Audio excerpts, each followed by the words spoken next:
A close relative of murdered Chinese national Wing Hong Chang among the witnesses testifying during the trial in the Supreme Court today. Chang was gunned down last January, a short distance from where the previous Chinese embassy was located. 18-year-old Cleophas Clark is accused of the crime. Fern Carey was in court today. The wife of slain Chinese national Wing Hong Chan giving an emotional testimony, telling jurors that the last time she saw her husband alive was at a family gathering celebrating the Chinese New Year. Sim Kam Chan wiped away tears as she identified a photo of her murdered husband, Wing Hong Chan, during court proceedings. She told jurors her 45-year-old husband was in a celebratory mood while at Chinese New Year celebrations back on January 21st. After the private gathering, Chan said she and her children went home, but her husband stayed behind to continue fellowshipping with workers.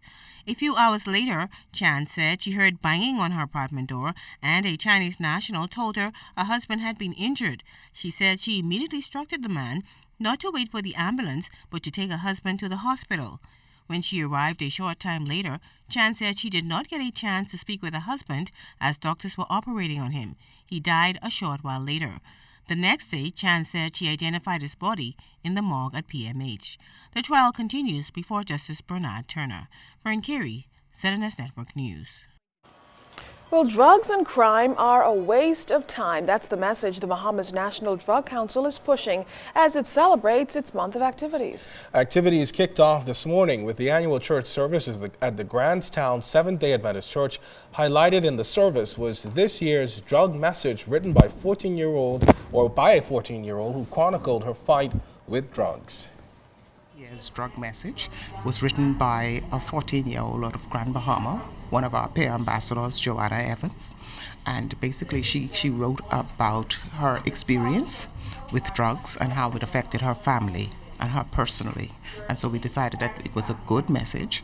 It resonated well with other teenagers, and so we thought we would use that with her permission as our drug message for this month. We're using the focus of drugs and crime are a waste of time, again, as our primary focus, and hoping to have activities that would depict teenagers and kids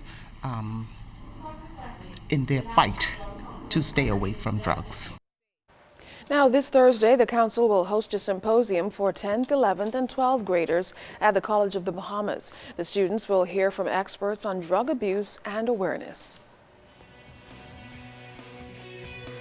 Championships just weeks away. Have you gotten your tickets yet? We'll find out how coming up.